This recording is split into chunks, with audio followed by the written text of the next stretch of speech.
বিবি আছে মোবাইলের মাধ্যমে সেটিং করে, কথা বলে না। এখন তো ফেসবুক নামক অসভ্য একটা সেক্টর চলে আসছে, ওইটার মাধ্যমে অন্য পুরুষের থেকে আসক্ত হয়ে রাতের অন্ধকারে যখন মুহুরানা দিয়ে বিবিকে ঘরে নিয়ে গেল, রাতের অন্ধকারে ক্লান্ত শরীর নিয়ে একটু হাসি খুশি ভাবে বিবির সাথে নতুন নতুন ভাবনা শেয়ার করতে চাইলেন। কথা বলে কেন? নতুন নতুন ভাবনা শেয়ার করতে চাইলেন, কিন্তু বিবিটা স্বামীর ডাকে সাড়া না দিয়ে মুখটা ঘুরিয়ে উল্টো দিকে মুখটা করে সারা রাত পার করে দিল। স্বামীও মনে মনে কষ্ট পাচ্ছে। আমার রাসূল বলেছেন, এই সমস্ত অভিশপ্ত বিবি যারা আছো তোমরা শুনে রাখো, স্বামী যদি সৎ হয় বিবির জন্য বড় কিয়ামত। সারাটা রাত ওই বন্ধু, ও বন্ধু, সারাটা রাত আপনার ফেরেশতারা এসে ওই নারীটাকে লানত দিতে থাকে। জোরে জোরে কন্না নাউজুবিল্লাহ। তার মানে স্বামীকে খুশি না করলে বিবির জন্য জাহান্নাম। আবার কোন স্বামী যদি বিবিকে খুশি করতে না পারে তার জন্য বরাদ্দ জাহান্নাম। এই জন্য দুজনের পথ চলা হতে হবে অত্যন্ত বিবেচনাক্ষম ব্যক্তিদের ন্যায়, ঠিক কিনা বলা?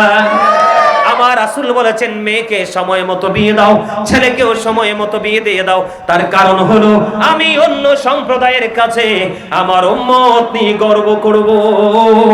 আমার নবীজি বলেছেন, যেই বংশের নারীরা অনেক বেশি বাচ্চা প্রসব করে, যেই বংশের মহিলারা অনেক বেশি বাচ্চা প্রসব করে, ওই বংশের মেয়ে তুমি তোমার ঘরে তুলে নিয়ে আসো, কারণ কাল হাসরের ময়দানে আমি আমার উম্মতের সংখ্যা নিয়ে গর্ব করব।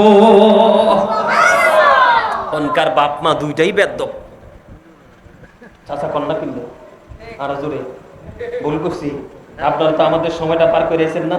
এই যে হুজুর দিকে তাকান, ওনাদের সময়টা পার করে আছেন না? ও মা গো মা গো মা মা, এক একজন মায়ের ঘরে, আমার দাদির এক দাদির ঘরে 15 জন বাচ্চা, একটাও মানুষ হয়েছে না, সবই মানুষ হয়েছে। কথা কন্যা কিনলে এত যত্ন করে ফালছে নাকি? 1 বছর পর পর একটা বাচ্চা হয়েছে, কারণ ওই সময় তো অসভ্যতা ছিল না। কথা কন না কেন? আর অনকারি বান্দর কি, কথা কন না কেন? একবারে মানে নরমাল, একেবারে আঞ্চলিক ভাষায় বললাম সবাই যেন বুঝে, কি বান্দর। কয় দুইটা হইলে যথেষ্ট, একটা হইলে আরো ভালো। ওমা একটা দিয়ে অ্যাক্সিডেন্ট হয়ে মরে যায়, এর ফলে তোমার মা কইব কে? কথা কন না কিনলাই? আরে আরো জোরে। কয়দিন আগে যে পাইলটটা মারা গেল তার জন্য সমবেদনা জানাই কিনা? দুঃখ পাইছি, একটা পাইলট তো একদিনে গড়ে ওঠে নাই। মার একটাই বাচ্চা ছিল, হইল নি কামডা? কথা কন না কেন? একটা বাচ্চা চলে গেল, মা তো চিরশূন্য। এই জন্য একটা দুইটা না, আমার নবীজি বলেছেন, সন্তান প্রসব করো, যদি কোনো ঔষধ, যদি কোনো প্রক্রিয়ার মাধ্যমে বাচ্চা হত্যা করো, তাহলে কাল হাসরের ময়দানে তুমি খুনি হিসাবে চিহ্নিত হয়ে জাহান্নামে যাবা। খাবার খাওয়াইতে পারবো না, লালন পালন করতে পারবো না, এই চিন্তায় তুমি একটা দুইটা বাচ্চা নিয়ে কি করো না, আর বাচ্চা নেও না। আপনারা দেখবেন আগের যুগের আমার চাচি জেঠি দাদি নানি যারা আছে, তাদের চাইতেও 16 বছর 20 বছর 25 বছর 30 বছরের যুবতীরা দুর্বল। একটা দুইটা না, 81টা রোগ শরীরে। আমার কথা কন না কিনলে? দাদি এখনো কোমরে কাপড় বেঁধে যেই রান্না করতে পারে, কাজ করতে পারে, দাদির নাতির বউ হইয়া তাই আছে না নাই? কথা বলেন না কেন? ভুল বলছি আপনারা বলেন। এই যে জানা নাই, যে টেকনিক জানা নাই, শিক্ষা নাই, যে এই জন্য। এবার আসেন, চাকরির জন্য কি নিয়ে গেছে? গয়না। মেয়ের বাবা বলেছে গয়না লাগবে না, আমার মেয়ের কাবিন লাগবে। কি মনে করলেন? এটা কেন বললাম? যেহেতু বিবাহ সংক্রান্ত বিষয়, আদারওয়াইজ নিয়েন না। কিন্তু বাবা আদম মা হাওয়ার যখন বিবাহ হয়েছে, তাদের বিবাহের মোহরানা ছিল আপনার আমার নবীর প্রেমের দুরূদ। শুধু 10 বার দুরূদ পড়েছে, বিবাহের কাবিন হয়ে গেছে। সুবহানাল্লাহ বলেন না কেন? এখন কি সেই শিক্ষা আছে? কথা বলে না কেন? আছে। এখন হচ্ছে কমার্শিয়াল দুনিয়া। আল্লাহর জন্য গজব দিছে কমার্শিয়াল। অসুস্থ, করোনা ধরা পড়ছে, শুধু ডাক্তারের কাছে নিবে, দরজা অতিক্রম করার আগেই নাই, শেষ। কারণ কি লাভ হবে আমি অন্যজনকে দোষে, সব পেয়েছি আমি আমার আপন কর্ম দোষে। কাউকে দোষ দিয়ে লাভ নাই, তো আমার কর্মই তো ভালো না, আমার চরিত্রই তো ভালো না। আমার চরিত্র হওয়ার কথা ছিল গুড ক্যারেক্টার, কিন্তু আমি ক্যারেক্টারলেস। নাউজুবিল্লাহ বলেন। এটার জন্য দায়ী বাবা মা। এই জন্য আমি প্রায় ওয়াজে বলি, every parents should take care their children very carefully. প্রত্যেকটা পিতামাতার উচিত তাদের সন্তানের দায়িত্ব যত্ন সহকারে পালন করা। আর আমরা সন্তান হিসাবে আমি যদি বলি, we should obey our parents, আমাদের প্রত্যেকের উচিত আমাদের পিতামাতাকে মান্য করা। কারণ paradise of the child under the feet of the mother, মায়ের পায়ের নিচেই সন্তানের জান্নাত। জোরে বলেন না সুবহানাল্লাহ। এখন মা বাবাই তো মাতাল, সন্তান ভালো হইব কেমনে? আল্লাহ রাসূল বলেছেন, আদিবু আওলাদাকুম আলা সালাতি হিসানি হুব্বি নাবিকুম ওয়া হুব্বি আহলি বাইতিহি ওয়া আলা কিরাতিল কুরআন। রাসূল বলেছেন, তোমরা তোমাদের সন্তানদেরকে তিনটি বিষয় শেখাও। একটা হলো হুব্বি নাবিকুম, teach the love of the prophet, নবীর প্রেম শেখাও। ওয়া হুব্বি আহলি বাইতিহি, টিচ ফ্যামিলি লাভ, নবীর পরিবারের ভালোবাসা শেখাও। ওয়া আলা কিরাতিল কুরআন, তোমরা তোমাদের সন্তানদেরকে কোরআন তেলাওয়াত শেখাও। আপনি বলেন এখনকার মা বাবা কি সেই শিক্ষা দিতে পারেনি? পারে না। তার কারণ বাবা মাই তো সেই শিক্ষায় শিক্ষিত নয়। আরো জোরে বলেন ঠিক না ঠিক? বন্ধু আমার দিকে তাকান, বিবাহ করা ওয়াজিব কি? আমার কথা কন না গিল্লাই। বাবা আদম এবং মা হাওয়ার বিয়ে হয়ে গেল, মোহরানা হয়ে গেল।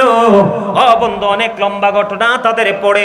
মা হাওয়া 20 বার সন্তান ধারণ করেছেন। মা হাওয়ার গর্ভে কয়বার? 20 বার সন্তান ধারণ করেছেন। প্রত্যেকবারই ডবল ডবল সন্তান প্রসব করেছেন। আদম সন্তানেরা ভাই বোনের মধ্যে বিয়ে হতো। মা হাওয়া 20 বার সন্তান ধারণ করেছেন, প্রত্যেকবারই ডবল ডবল সন্তান প্রসব করেছেন। ওই 40 জন থেকে আজকে গোটা পৃথিবীতে এত মানুষ। আরো কিয়ামতের আগে আসবে। আরো কি হবে? কিয়ামতের আগে আরো আসবে নি? কথা কন না কিল্লে, আসবে না? আসবে। এই সিস্টেম অনুযায়ী আপনার আমার বিবাহ, এখন আর মানুষ বেড়ে গেছে রক্তের মধ্যে, কি করা যায় না? ভাই বোনের মধ্যে বিয়ে করা যায় না, যায়নি। এটা শরীয়ত বাতিল করে দিয়েছে, ঠিক কিনা বলেন? চাচা শেষ করে দিতেছি। 11টায় শেষ করার কথা ছিল, কিন্তু আপনাদের মনোযোগ দেখা ভাবলাম যে আরেকটু ওয়াজ করি মজা কইরা। সুবহানাল্লাহ বলেন। আরো জোরে। আমার ওয়াজে কি মজা লাগতেছে? কিছু শিখতেছেন নি? ব্রেইনে সেটআপ দিতেছেন নি? ওয়াজ কিন্তু অত্যন্ত গুরুত্বপূর্ণ, একটা সেনসিটিভ বিষয়। একটু খেয়াল করুন আমি কি বলি। বন্ধুরে আমার, বিবাহ ওয়াজিব, বিবাহ সুন্নাত, বিবাহ হারাম। ক্লাস কয়টা? আরো জোরে বলেন, আরো জোরে বলেন। বন্ধু, একটা ছেলে অত্যন্ত সক্ষম, যৌন শক্তি তার বডিতে পরিপূর্ণ এবং অর্থনৈতিক ক্ষমতাও তার অনেক বেশি। বিবিকে হাসি খুশি ভাবে মোহরানা দিয়ে বিয়ে করতে পারবে। ওই ছেলের কোনো অজুহাত চলবে না। প্রাপ্ত হয়েছে, তাকে বিয়ে করা ওয়াজিব। কারণ তার যৌবনের চাহিদা বেশি, স্পিড বেশি, কি বেশি?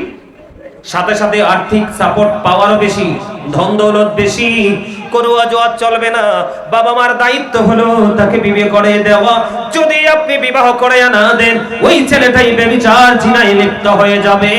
আপনি আপনার ছেলেকে গ্রাজুয়েশন করাবেন বলে বসিয়ে রাখলেন, এদিক দিয়ে ছেলের বিয়ের বয়স পার হয়ে যাচ্ছে, চুল পাকা শুরু হয়ে গেছে, বয়স 30 পার হয়ে গেছে। আপনি মনে রাখবেন, যখন একটা ছেলেকে অথবা মেয়েকে সময় মতো বিয়ে দেওয়া হয়, তাদের জৈবিক চাহিদাটা কন্ট্রোলে থাকে। সুবহানাল্লাহ বলেন না কেন?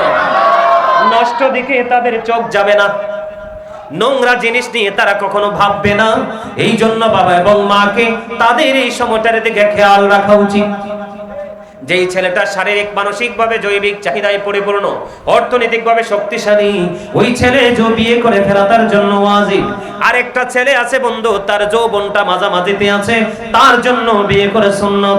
কিন্তু আরেকটা ছেলে আছে, অর্থ আছে ঠিক, কিন্তু তার শারীরিক চাহিদা নাই, তার শারীরিক ভাবে তার যৌবনের যে শক্তি সেটা নেই, ওই ছেলের জন্য বিয়ে করা হারাম।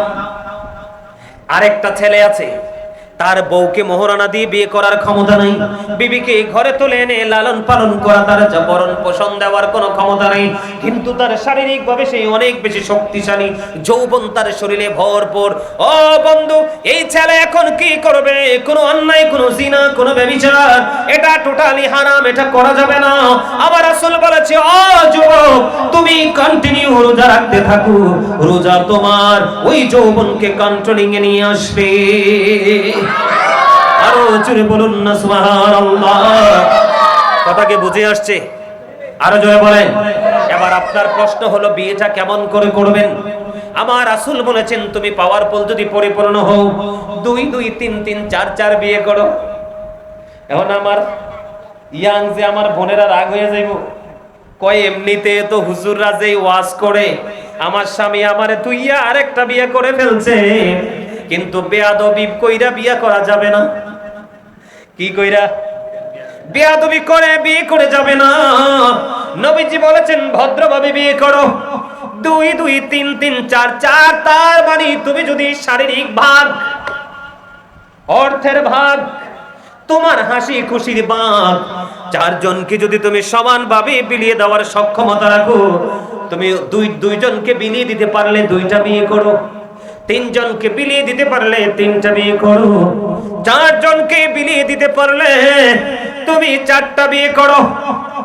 আজকে আমি আসার সময় শুনতে পাইলাম, আমার পরিচিত একজন মানুষ, তিনি 2টা বিয়ে করেছে। কয়টা? এক্সাম্পল কয়টা? রাত্র 12টা পর্যন্ত একটা বিবির ঘরে থাকে। এটা লজ্জার বিষয় নয়, জানার বিষয়। 2টা বিয়ে করেছে, রাত্র 12টা পর্যন্ত একটা বিবির ঘরে, 12টার পর থেকে আর একটা বিবির ঘরে। ওমা সুবহানাল্লাহ কন না কেন? এইরকম সুপুরুষ সমাজে থাকার দরকার আছে না নাই? আর জোরে বলেন না, আছে না নাই? বন্ধু, এইভাবে যদি আপনি ভাগ করে দিতে পারেন, তাহলে আপনি 2 2 3 3 4 4 বিয়ে করতে পারবেন। আর যদি বলো, হুজুর আমি 2টাও পারবো না, 3টাও পারবো না, 4টা তো ইম্পসিবল, তাহলে আমি কি করব? আমার রাসূল সমাধান দিয়ে দিয়েছে, তুমি একটা বিয়ে করো। সুবহানাল্লাহ বলেন না? হাসি খুশি চিত্তে, মনের খুশিতে বিবিকে মোহরানা দিয়ে দাও। কি করো? আমার কথা কন্যা কিল্লাই, বিবিকে কি দাও? মনে রাখবেন চাচা, আপনাদের আমলে অনেক মুরব্বী বউরে মোহরানা না দিয়ে চলে গেছে। হাদিস শরীফের মধ্যে এসেছে, নবীজি বলেছেন, কোন স্বামী যদি বিবির বিয়ের পরে মোহরানা না দিয়ে যদি সে মারা যায়, কাল হাসরের ময়দানে ওই স্বামীকে জিনাকারীদের অন্তর্ভুক্ত করে জাহান্নামে ফেলা হবে। জোরে তোলেন না নাউজুবিল্লাহ। কথা কি বুঝতে পারছেন? কাবিন কাবিন কি? এটা হলো একটা হাদিস। আর একটা হাদিস শরীফের মধ্যে এসেছে, নবীজি বলেছেন, তোমরা তোমাদের বিবিকে হাসি খুশি ভাবে আনন্দ চিত্তে তুমি কি করো? মোহরানা দিয়ে দাও। বিবিটা খুশি হয়ে গেল। কি হয়ে গেল? বিবি খুশি হয়ে গেল। সাপোজ কথার কথা 5 লক্ষ টাকা কাবিন দিলেন, আপনি বিয়ের পরে বিবিকে 5 লক্ষ টাকা দিয়ে দিলেন, কিন্তু বিবি খুশি হয়ে স্বামীকে আবার রিটার্ন ফেরত দিয়ে দিলেন 3 লক্ষ। জাস্ট এক্সাম্পল, এটা পার্সেন্টেজ আকারে কম হতে পারে, বেশিও হতে পারে। আমার রাসূল বলেছে, বিবিকে তুমি 5 লক্ষ টাকা, কথার কথা বলতেছি, 5 লক্ষ টাকা কাবিন তুমি দিয়ে দিলে, বিবি 3 লক্ষ টাকা আবার তোমাকে রিটার্ন করে দিল। আমার রাসূল বলেছেন, তুমি এটা হাসি খুশি ভাবে খরচ করতে পারবে, এটা তোমার জন্য কোনো বাধা থাকবে না। জোরে কন্যা সুবহানাল্লাহ। ইসলাম কি আসলে মজার জিনিস না? আর জোরে বলেন না, মজার না? আসলে কি আমরা মজা পাচ্ছি না? এগুলো অত্যন্ত প্রেমময় বক্তব্য, মজার জিনিস। এগুলো আমাদের জানা নাই দেখে আজকে ঘরে ঘরে স্বামী স্ত্রী ইঁদুর বিড়ালের মতো সংসার করে। ম্যাক্সিমাম স্বামী স্ত্রী দেখবেন ইঁদুর বিড়ালের সম্পর্ক ভালো না খারাপ? খারাপ না চাচা? ইঁদুর বিড়ালের সম্পর্ক ভালো না খারাপ? ইঁদুর দেখতে বিড়ালে কি করে চাচা আপনি কোন তো? একবারে কাপটি মেরে ধরে, একবারে ছিঁড়ি করে খেয়ে ফেলে। ঠিক কিনা বলেন? এখনকার ম্যাক্সিমাম স্বামী স্ত্রী ইঁদুর বিড়ালের মতো সম্পর্ক। গলত তো গোড়া, এই জন্য বালানা সম্পর্ক। এখন দুনোটা করে রাত দিন কামড়া কামড়েন, বাচ্চাটা কি করবে বলেন তো? কামড়ি তো শিখবে। কথা কয় না? বাবা মা যদি দুষ্টামি করে, বাচ্চা কি শিখবে? এটা তো শিখবে। বাবা মা যদি ভদ্র জেন্টেল মার্জিত ভাবে চলে, সন্তান অটোইটা মার্জিত হয়ে যায়। সুবহানাল্লাহ বলেন না কেন? তাহলে আবার বিবির ক্ষেত্রে আসি বন্ধু। অনেক বিবি দেখা যায়, অনেক স্বামী দেখা যায়, বিবিকে মোহরানা দেয় না, তার ঠিকানা করে নিল জাহান্নাম। বলে হুজুর আপনি পারছেন না, কি করতেছেন না?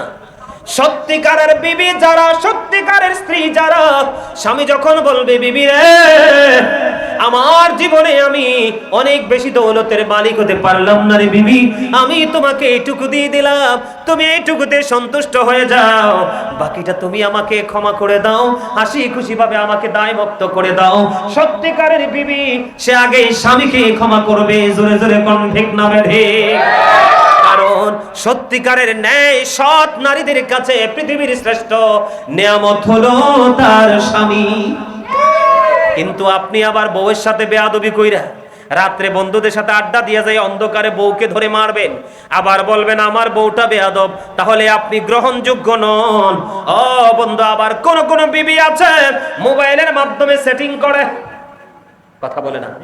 এখন তো ফেসবুক নামক অসভ্য একটা সেক্টর চলে আসছে, ওইটার মাধ্যমে অন্য পুরুষের থেকে আসক্ত হয়ে রাতের অন্ধকারে যখন মোহরানা দিয়ে বিবিকে ঘরে নিয়ে গেল, রাতের অন্ধকারে ক্লান্ত শরীর নিয়ে একটু হাসি খুশি ভাবে বিবির সাথে নতুন নতুন ভাবনা শেয়ার করতে চাইলেন। কথা বলে কেন? নতুন নতুন ভাবনা শেয়ার করতে চাইলেন, কিন্তু বিবিটা স্বামীর ডাকে সাড়া না দিয়ে মুখটা ঘুরিয়ে উল্টো দিকে মুখটা করে সারা রাত পার করে দিল। স্বামীও মনে মনে কষ্ট পাচ্ছে।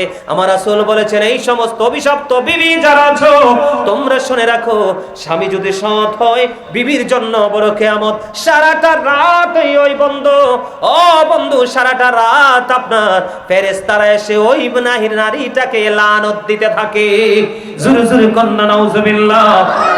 তার মানে স্বামীকে খুশি না করলে বিবির জন্য জাহান্নাম। আবার কোন স্বামী যদি বিবিকে খুশি করতে না পারে তার জন্য বরাদ্দ জাহান্নাম। এই জন্য দুজনের পথ চলা হতে হবে অত্যন্ত বিবেচনাক্ষম ব্যক্তিদের ন্যায়, ঠিক কিনা বলা?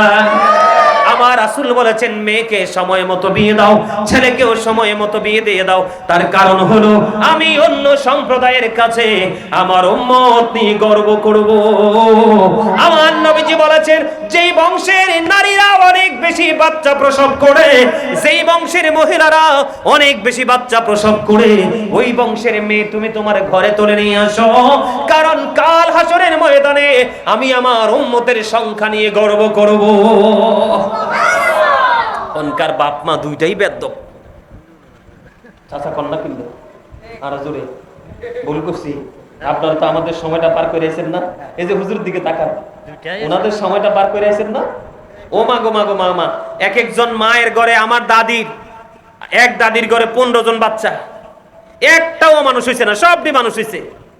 কথা কন্যা কিনলে এত যত্ন করে ফালছে নাকি? 1 বছর পর পর একটা বাচ্চা হয়েছে, কারণ ওই সময় তো অসভ্যতা ছিল না। কথা কন না কেন? আর অনকারি বান্দর কি, কথা কন না কেন? একবারে মানে নরমাল, একেবারে আঞ্চলিক ভাষায় বললাম সবাই যেন বুঝে, কি বান্দর। কয় দুইটা হইলে যথেষ্ট, একটা হইলে আরো ভালো। ওমা একটা দিয়ে অ্যাক্সিডেন্ট হয়ে মরে যায়, এর ফলে তোমার মা কইব কে? কথা কন না কিনলাই? আরে আরো জোরে। কয়দিন আগে যে পাইলটটা মারা গেল তার জন্য সমবেদনা জানাই কিনা? দুঃখ পাইছি, একটা পাইলট তো একদিনে গড়ে ওঠে নাই, মার একটাই বাচ্চা ছিল, হইল নি কামডা? কথা কন না কেন? একটা বাচ্চা চলে গেল, মা তো চিরশূন্য। এই জন্য একটা দুইটা না, আমার নবীজি বলেছেন সন্তান প্রসব করো, যদি কোনো ওষুধ, যদি কোনো প্রক্রিয়ার মাধ্যমে বাচ্চা হত্যা করো, তাহলে কাল হাসরের ময়দানে তুমি খুনি হিসাবে চিহ্নিত হয়ে জাহান্নামে যাবা। খাবার খাওয়াইতে পারবো না, লালন পালন করতে পারবো না, এই চিন্তায় তুমি একটা দুইটা বাচ্চা নিয়ে কি করো না, আর বাচ্চা নেও না। আপনারা দেখবেন আগের যুগের আমার চাচি জেঠি দাদি নানি যারা আছে তাদের চাইতেও 16 বছর 20 বছর 25 বছর 30 বছরের যুবতীরা দুর্বল। একটা দুইটা না, 81টা রোগ শরীরে। আমার কথা কন না কিনলে? দাদি এখনো কোমরে কাপড় বেঁধে যে রান্না করতে পারে, কাজ করতে পারে, দাদির নাতির বউ হইয়া তাই আছে না নাই? কথা বলেন না কেন? ভুল বলছি আপনারা বলেন। এই যে জানা নাই, যে টেকনিক জানা নাই, শিক্ষা নাই, যে এই জন্য। এবার আসেন 4টা কারণে নারীকে বিয়ে করবেন। কয়টা কারণ? 4টা গুণের কারণে। কিসের কারণে? একটা হলো তার বংশীয় মর্যাদা, কি? আরেকটা হলো তার সম্পদ, আরেকটা হলো তার রূপ, আরেকটা হলো তার দ্বীনের শিক্ষা। আমার রাসূল বলেছেন বংশমর্যাদার চাইতে প্রতিভা অনেক দামি। কথা কয় না কেন? প্রতিভাহীন মানুষ বন্ধ অন্ধকারাচ্ছন্ন। তার মানে কি বংশের চাইতে দামি হলো বুদ্ধি, ক্রেডিট। কথা কন না কেন? বংশ দিয়ে কি পানি খাওয়া যায়? কিন্তু ক্রেডিট দিয়ে কিন্তু পথ চলা যায়। অন্যজনকে সাথী বানাইয়া পথ চলার টেকনিক শেখানো যায়, যায় কি যায় না? কথা বলেন না কেন? এই জন্য বংশের চাইতে প্রতিভা অনেক দামি। আমার নবীজি বললেন তুমি বংশীয় মেয়ে পেলে না, ধনী কোন বাপের বেটিও তুমি পেলে না, অপূর্ব সুন্দরীও তুমি পেলে না, কিন্তু তুমি ধর্ম ধনীর ধনী পর্দাশীল ধার্মিক একটা মেয়ে পেয়ে গেলা। তিনটা পাও নাই, কোনো দুঃখ নাই। ওই অপূর্ব সুন্দরী বেনামাজি বেয়াদবির চাইতে কান কাটা বাদী দাসী আল্লাহ বলা অনেক বেটার। এটা আমার কথা নয়, আমার নবীর কথা। মেয়েটা যদি একটু খাটো হয়, যত ভালো হোক, বিয়ে তো করাইবেন না। মেয়েটার মা বাবা না থাকলে 100 জন খাওয়াইতে পারবে না, ওই মেয়েটাকে তো বিয়ে করাবেন না। আবার অনেক বড় লোক বাপে চিন্তা করে গরিব কোন ছেলের কাছে বিয়ে দিব না, কিন্তু গরিব ছেলেটাই তো কাঁচা সোনা, হীরার টুকরা। এটার বন্ধু জীবনের মধ্যে পথ চলায় গরিবী হাল আছে, কিন্তু তার চরিত্রের মধ্যে কোনো কলঙ্ক নাই। সমস্যার সমাধান করতে হবে এইভাবে, কারণ আপনার সম্পদ একদিন ফুরিয়ে যাবে। সুন্দর কি সবসময় থাকিনি চাচা? নবীজি বলেছেন একদিন সম্পদ ফুরিয়ে যাবে, তোমার সৌন্দর্যের গ্লেজ নষ্ট হয়ে যাবে, কিন্তু ধর্মদন দিনের শিক্ষা এটা ফুরাবে না। দিন যত যাবে এটা গ্লেজি নূর হতে থাকবে। জোরে জোরে সুবহানাল্লাহ। এই জন্য আমার নবীজি বলে দিয়েছে তোমরা সুন্দরীর পিছনে ছোট না, ধনীর পিছনে ছোট না, বংশে মর্যাদাশীলের পিছনে ছোট না। যদি তুমি ধর্মদনের ধনী পাও, হ্যাঁ বলে হুজুর বংশ, যদি বংশীয় পাও, ধনীও পাও, সুন্দরীও পাও, আল্লাহওয়ালা পাও, তাহলে তোমার জন্য বন্ধু বড় নিয়ামত। কিন্তু বাকি তিনটা নাই, একটা আছে, এটাকে বউ করে ঘরে নিয়ে আসো। আগামী দিনে তোমার ঘরে আসবে শাহাবুদ্দিনের মতো আল্লাহ আল্লাহ রাসূলের প্রেমিক সন্তান। ঠিক কিনা বলেন? আরো জোরে। আগামী দিন থেকে সেই টেকনিকে বিয়ে দিবেন এবং করাবেন তো? আর জোরে বলেন না কেন? চিন্তা করবেন তো? ধন দৌলত আসেনি দেখবেন, ধন ছাড়া তো চলতে পারবেন না। বংশ মর্যাদা হলে বংশের একটা ধার আছে, আছে না? যে পথ চলতে গেলে আগের দিনে মুরব্বীরা এখনো বংশীয় ছেলে মেয়ে খুঁজে। বংশ যখন থাকবে, কথা বলতে, পথ চলতে দাড়ি কমা রেখে বলবে। ঠিক কিনা বলেন?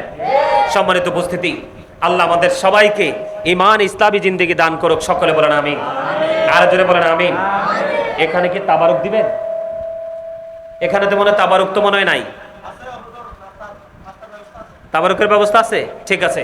সম্মানিত উপস্থিতি, তাহলে আমরা মৃত্যুর কথা স্মরণ রাখবো। দুনিয়াতে বিপদ আসবে, আমার আল্লাহ বলেছেন দুনিয়াটা বিপর্যয়ের জায়গা, মুমিনের জন্য দুঃখের জায়গা, প্রতিকূল পরিবেশের জায়গা, কিন্তু ভাঙ্গা যাবে, ধৈর্য ধরতে হবে। তার জন্যই চিরস্থায়ী নিয়ামত আল্লাহ বরাদ্দ রেখেছেন। ঠিক না? ঠিক কথা বলে না? পথ চলায় সবসময় কি করবেন? মৃত্যুর কথা স্মরণ রাখবেন। আর একটা বিষয় হলো বিবাহের ক্ষেত্রে সচেতন থাকবেন, তাহলে নুরানি সন্তান পৃথিবীতে আসবে। আর একটা নুরানি সন্তান হলো পৃথিবীর বাবা মার জন্য সদকায়ে জারিয়া, এটা কিয়ামত পর্যন্ত কন্টিনিউ চলতে থাকবে। আর এই আমলই একটা বাবা মাকে জান্নাত পর্যন্ত পৌঁছে দেবে। আল্লাহ আমাদের সবাইকে আমার ইসলামী জিন্দেগি দান করুক। সকলে বলুন আমিন। আমার ভাই শাহাবুদ্দিনকে যেন আল্লাহ তাকে দাম্পত্য জীবনে যেন আল্লাহর নিয়ামতে পরিপূর্ণ করে দেয়, আল্লাহ যেন সেই তৌফিক দান করে। সকলে বলুন আমিন। আল্লাহ যেন তাদের জীবনটাকে নূরের আলোয় আলোকিত করে দেয়। শাহাবুদ্দিনের বিবাহের পরে, স্বামী স্ত্রীর মিলনের পরে আল্লাহ যেন তাকে নূরানি নেক সন্তান যেন দান করে। সকলে বলুন আমিন। আরো জোরে বলুন আমিন। আমি এখন একটু ছোট্ট করে একটু মিলাদ পড়বো, ছোট্ট করে মিলাদ কিয়াম করে তারপর আমি মোনাজাত দিব। আপনারা কি মিলাদ কিয়াম করেন তো? এটার বিপক্ষে না তো? হ্যাঁ, এটা মজা লাগে না?